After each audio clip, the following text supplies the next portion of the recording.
Okay, everybody, we are going to cover Module 4. Let me share my screen. Okay, here we are. So, Module 4 is about analyzing and evaluating text. So, in Module 3, we worked on summarizing a text and responding to it.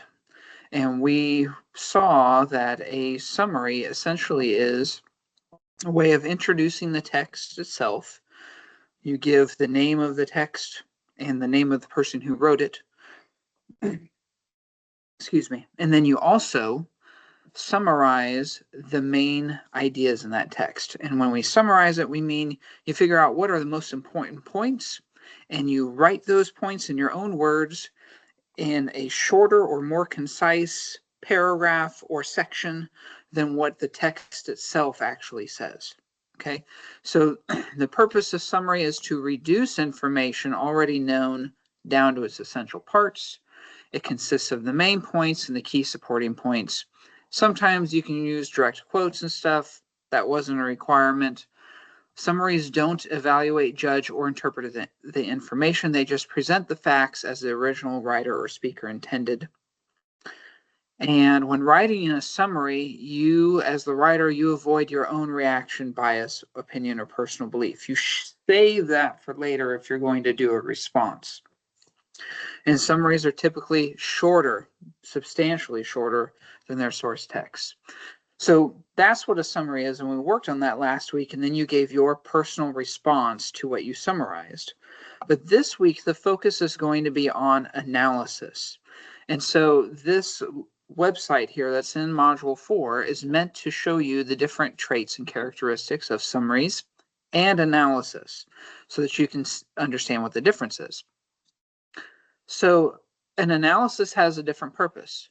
The purpose of analysis is to interpret or find meanings in patterns of the information or patterns in information. So this is different from a summary because remember, a summary just captures what the text says. But when you analyze a text, you're now going to discuss the meanings of that text. What are its implications? What effects could this have on people? How does the author go about doing or revealing this meaning? That's all part of analysis. It says analyzing statements will take a step beyond summary and describe the writer's personal findings and interpretations of the source material. So it can be your personal response, your personal interpretation, but you can also present this in more of a third person thing where you say that the author used such and such strategy to reveal such and such meaning. We'll get into those details in a bit. An analysis usually is presented after a statement of evidence. So if you think about our meal plan paragraph structure that we've worked with before, we have the main ideas, the first sentence, the evidence comes after it, and then the A stands for analysis, right? And so if you're writing a meal plan paragraph, this little bullet point certainly applies because you give the main idea, you give evidence that supports that main idea, and then you analyze the implications of that evidence. Why is this evidence important? What do these ideas mean? How will it affect people? How does it affect the ideas in the text? So that's all part of analysis. And so analysis usually comes after the evidence, which can have direct quotes or summary. After the evidence is presented, the analysis of that evidence should not summarize or describe the information. So again, analysis is not summary. Analysis deals with implications, with importance, with meaning. So analysis will uncover something new about the evidence. Analysis can provide readers a more thorough understanding of the facts presented, but writers should avoid adding their personal reactions, such as biases, opinions, and beliefs. This is the approach that we'll be taking. If you're going to do a response paragraph like we did in the previous module, that's fine. But analysis generally looks to see how the author went about revealing certain information or why this information matters and what its implications are. It's not so much a I think anymore. Although analysis may be influenced by personal beliefs, an analysis tends to be based more in facts and patterns than thoughts and emotions. In other words, the facts and patterns that are presented in the text itself. Okay, so when you analyze text, you're not bringing your own sense of self to the writing.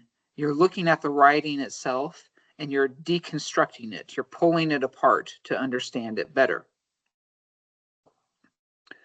So here they give an example. They have a summary paragraph example. And it works, it starts off great because they have in Mr. Foley, a short film directed by this person. The sound effects are the star. In film production, a Foley artist is the person who, and it goes on and it summarizes those main ideas of this short film. And it follows the same sort of strategies and protocol that we talked about last week. Like it uses the phrase next. It has the first thing we hear, and then it has next. So there's some of those transitions are even present, like we had discussed. And it summarizes the main points. And so it points out here that this is a good example of a summary.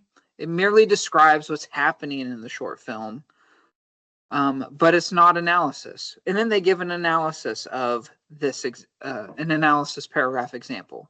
They start off again by telling us what text they read, or in this case, what film it is, and who directed it. There's a little bit of summary of what's going on, but we get analysis that starts here.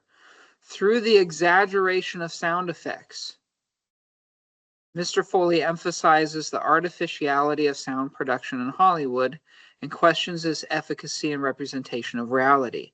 Notice what's happening here. The writer of this paragraph is no longer just summarizing what's in the movie or in the film. Instead, they're analyzing or deconstructing how the film accomplishes its purpose. What does it use? What's a technique or a strategy that it uses? Oh, it exaggerates sound effects to give this certain result or for this purpose. And then it gives an example. And then, for example, the very first sound we hear as an audience is white noise, almost like a record player static. So that's a piece of evidence. And then what does it do? It analyzes that piece of evidence next. This ambient sound represents. So we have a piece of evidence describing a certain sound, the very first sound that occurs in the movie. And then it analyzes that piece of evidence to explain its meaning and what it actually does for the viewer of the movie. This ambient sound does what? It represents something. And here there's an analysis of what it represents. Blank, neutral noise in absence of other sounds, but is obvious or is quite obviously artificial. Thus, the message of the film begins to take shape within even the first few seconds of the story. So now we're not just summarizing what happens in the story of the movie. We're talking about how the meaning of the story is actually revealed. What were the techniques and strategies used by the filmmakers? Well, according to this paragraph, the first technique that they used was exaggeration of sound effects. They give an example of it happening, and then they analyze what the meaning of that example is. And it continues on. As Mr. Foley's bandages begin to be removed, music swells and the camera cuts to close-up shots of hands manipulating cloth. We're talking about more strategies now. Swelling of music and close-up shots of hands manipulating cloth in this film and ripping tape off of a surface. And then we get an analysis of that example. When the camera cuts back to Mr. Foley's face with surprise spreading across it, we understand. So because of this particular shot of this character's face, the audience has a new understanding. This is an analysis of the particular strategy of using a particular camera shot. So we understand that these sounds represent the gauze rubbing against itself and tearing away from his skin. So notice there's analysis includes things like representation, meaning, how this affects or how a certain effect is created, how a certain meaning is created. All of that is part of analysis. So you need to read this resource carefully and make sure you can understand the difference between summary and analysis, and look at the example because it's really helpful, I think. If I go back to Module 4, there's another resource here that's also helpful, this tip sheet. This tip sheet breaks down for you, again, some of the differences between summary and analysis, and it has these nice bullet points again for you to see the differences. And as you go through the tip sheet, it even gives an example of a summary and analysis, including one about Star Wars. Maybe that's a film that you're more familiar with compared to this Mr. Foley, which I've never heard of. Maybe it was made up for the website. I don't know. But you can see an example of summary versus analysis in Star Wars through this tip sheet as well. So make sure you review this piece of information or this resource. There's also a video that you need to watch, again, helping understand the difference between summary and analysis. And the next thing that you need to understand for the assignment this week are some literary elements. So specifically literary elements for conveying a purpose. So when an author writes a text, when they create a work for an audience, they have some sort of purpose behind it. And that purpose could be to entertain people. It could be to give a sort of life message through that entertainment. It could be to inform people, such as a news article is to inform people about something that's happening in the world right now. It could be to inspire people, maybe like a motivational speech. Think about Martin Luther King Jr.'s I Have a Dream speech. What's the purpose behind that speech? The purpose maybe, or one possible purpose that people could argue, is that the purpose was to motivate people to understand the common humanity in all people, despite what they look like, and despite their ethnic background, despite their education, despite their religious beliefs, and to find that unity in one another and to be motivated to have a better life, a more equal opportunity and equal life for people. So that could be the purpose of Martin Luther King Jr.'s I Have a Dream speech. But the way that the purpose is revealed comes through certain elements, like some of these that are listed here. These aren't all of them. These aren't the only ones, but these are some of the ways in which it happens. So if you think back to that summary and analysis of the movie, you'll recall that I pointed out that there were certain ways that they were saying in the analysis that the filmmakers were revealing a certain meaning, like exaggerated sound noises was one of them. So that would be maybe like a auditory element, or a movie-based element, or an audio element for conveying purpose or conveying the theme of the story. Well, in writing, we have certain elements too, such as diction, tone, imagery, symbolism, the theme, allegory, irony, syntax, foreshadowing, and figurative language. So I'm just going to quickly look at a couple of these real quick to discuss how they can be used. So the diction is the specific word choice an author uses, and oftentimes the diction creates a certain texture of the writing that signals whether the purpose is to inform, persuade, or evoke a specific emotion. So a scientist, for example, using technical terms like carcinogenic and mutagenic, conveys a clinical informative purpose. A scientist who's using those words in a writing is probably focusing their work towards other scientists to convey very specific clinical information. But a poet, for example, might use words like shimmering or ethereal instead of choosing bright or weird to convey a certain emotion. In this case, like a celebratory or awe-filled emotion. So the words that are used are examples of literary elements that can be used to convey a certain purpose behind the text. The purpose of the scientist is to inform about scientific information. The purpose of the poet is to give you a feeling about the topic.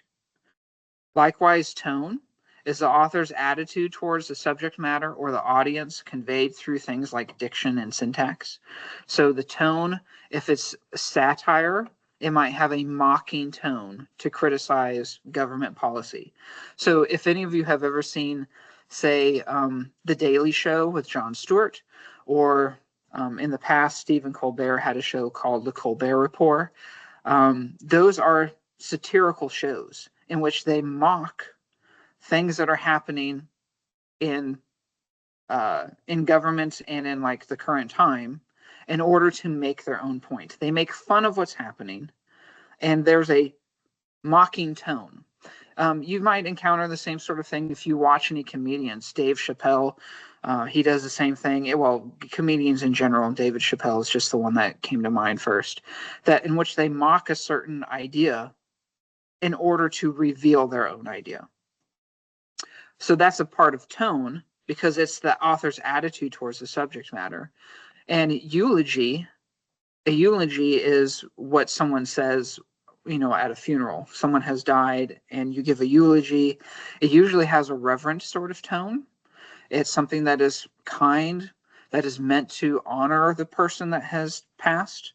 And so different tones are used to help reveal a different purpose. You wouldn't use a mocking tone, hopefully, at a eulogy. You would if you really hated the person, I guess, and if you didn't mind that all the people at the funeral would be upset by you mocking them. But a reverent tone is more appropriate for that purpose. And so you would look, if you're reading a eulogy, for words of reverence, of words of respect. And those words with that tone convey that purpose of reverence and respect. Likewise, if you're looking at a transcript of The Daily Show or a transcript of a David Chappelle stand-up special, you would look for words and see if there's a mocking tone to them to show criticism. And there's a bunch of other examples here.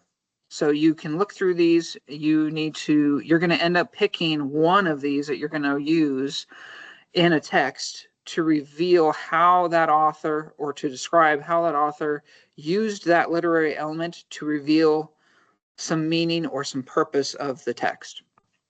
Okay, so the next thing is there's this thing about critical thinking. I think that this is pretty self-explanatory. I'm going to let you just read it.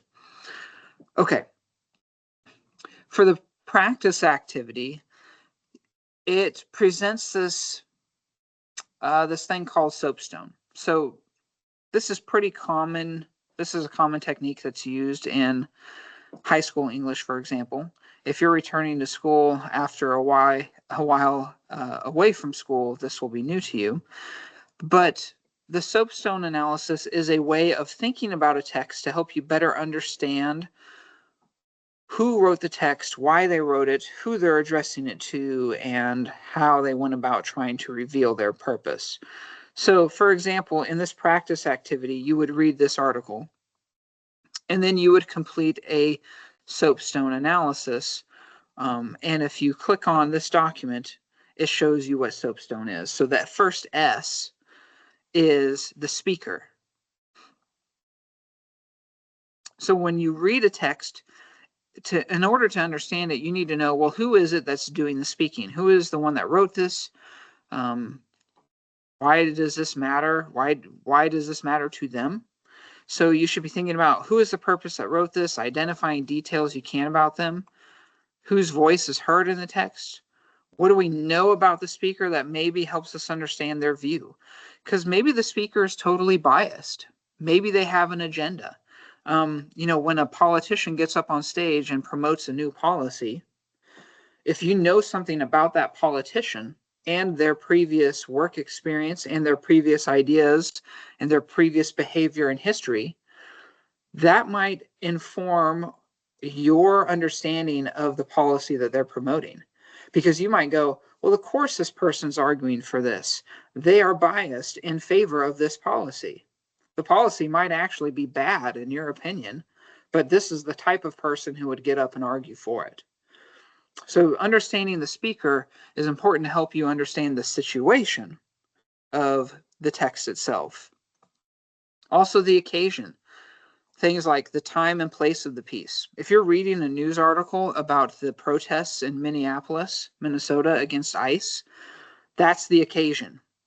The occasion is that the protests happened and violence ensued. And so then there's this news article about that. So what prompted the writer or speaker to create this text? Well, there was this event in Minneapolis. And so the news reporter, their job is to report what happens. So this event prompted them to write the text. What is the event itself? Identify the context of the event and so forth. Then who is the audience is what the A stands for. Who is the text directed to? So when you're thinking about audience, think about maybe like communicating with a child. So when you talk to a kid, you have to change the language that you use in order for them to understand what you're saying. You might simplify the words. You might use shorter sentences. You might leave really complex details out. But if you're speaking to someone that's on your own level, another adult, you won't necessarily simplify words or leave complicated details out because that adult can handle it.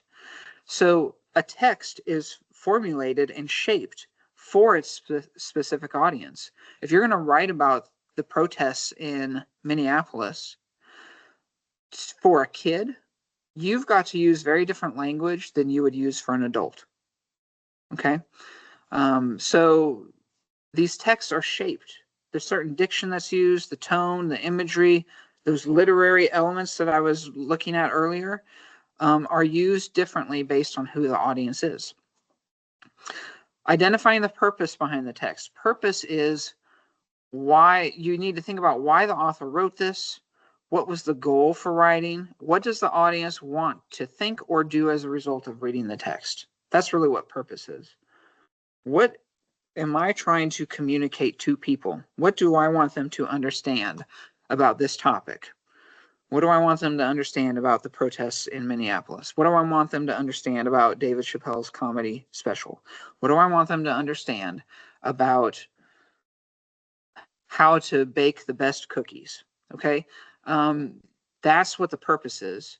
You need to ask yourself, what is it that this author is trying to get me, the reader, to understand, or all readers to understand? What's their message? What is their purpose? S stands for subject. That's the topic, the content, or the idea that's included in the text. In other words, what is this actually about? Is this an article about protesting ICE, or is this an article about how to make the best cookies? So that's the subject, is the topic that's being discussed. And then finally, tone, which I've addressed a little bit. Again, if, for example, my audience is children, my tone might change to be much more lighter, maybe lighthearted, maybe fun or funny. But if it's going to be a tone with an adult, I could still keep it lighthearted and fun or funny, but I could also make it more serious, more complicated, because an adult ostensibly can handle that better. So this soapstone in the practice activity is a way to help you better understand the elements that are at work within this practice text. Now, what is the actual assignment, though? Your actual assignment is to do that process with this text here, Fish Cheeks by Amy Tan, or Tan, probably Tan, I'm not sure. And you can use soapstone to practice your analysis. So you're not actually going to include the soapstone process in your assignment, though. That's something that you would do on your own. So grab a sheet of paper, grab a pen, and go through the soapstone acronym and identify each of those elements on your piece of paper to better help you write your analysis. So what is it that you're actually going to turn in? You're going to turn in an analytical paragraph of approximately 150 words in which you address two things. First, what is the purpose in writing this essay? What is the author's purpose? So you're going to start with a sentence that says something like, in the short essay, quote, Fish Cheeks, end quote, by Amy Tan, the author discusses this. And at that point, you're giving me a brief summary in one sentence, maybe two. But then you've got to tell me what the purpose of the writing is. Why did Tan write this text? What is the message she wants people to understand? And here's the second part. I had said earlier there's two. There's actually three parts. The second part is you need to identify one literary element Tan uses, such as diction, imagery, or figurative language, to convey her purpose. So this is the analysis part. You have already introduced the text real quick. You've told me what the purpose is behind writing the essay, and now you're going to do the analysis. So this is where you're going to say something like, Tan uses diction to reveal the purpose, and you're going to give me an example of the diction, and you're going to analyze that example. So think back to this paragraph. Remember, they identify an element of filmmaking, the exaggeration of sound effects, and then they analyze what that does for the text, what it does for the person who's watching the movie, because this was a movie. And they explain the implications of that and what it means. How does it affect the meaning? You're going to do the same thing here. You're going to give an example of diction, say, and analyze how that diction impacts the meaning of the text, how it impacts or demonstrates Tan's purpose for writing. You don't have to choose one of these. You can choose any of the 10 that I had included in that literary element list. You can choose any one, but don't write on 2 or 3 of them. Just choose one and stay focused on the one. Give me an example of it, analyze its implications, analyze its meaning. And then finally, this paragraph is going to be, you're going to wrap up by saying whether you think Tan successfully achieves her purpose. Explain why or why not. So you're writing approximately 150 words where you introduce the text, identify the author's purpose, pick a literary element that reveals that purpose, and analyze how it reveals that purpose, and then tell me if you think that she actually achieved her purpose with this text, and explain why. And it says, be sure to use clear explanations and specific evidence from the text. You're going to write that paragraph and you're going to post it in the discussion board. And then you need to respond to at least one of your classmates' posts with a connection, a question, or further commentary. What they're trying to say in this specific instruction is don't just give a simple response like, oh, I agree, or good job, or I disagree with this point. Like, it needs to be substantive. You need to give a substantial response to the person. You need to develop the conversation further. So think about it kind of like you're on a first date with somebody, and that person across from you says something. You don't just go like, oh, okay, and then sit there and stare at them, right? You want them to develop the idea further. You want to develop the conversation further. So you take what they say and you build on it. You establish a connection. You ask some questions. You give your own viewpoint. You give further details based on what they said. For one thing, to show that you're engaged, that you are participating, that you're a participant in the conversation, and that you care about the topic, and also to get more from them, further response from them. So don't keep it to a simple sentence. Don't even keep it to a simple sentence or two. Like, give some sort of substantial reflection on what your peer says so that there is a conversation that's developing there. Okay, so that's the assignment. If you have any questions, please don't hesitate to reach out. Send me an email. I am going to try and pause the recording now. And, oh, I have to stop sharing. Here we go. And like I said, reach out and email me if you have any questions or if you need anything. Thanks, guys.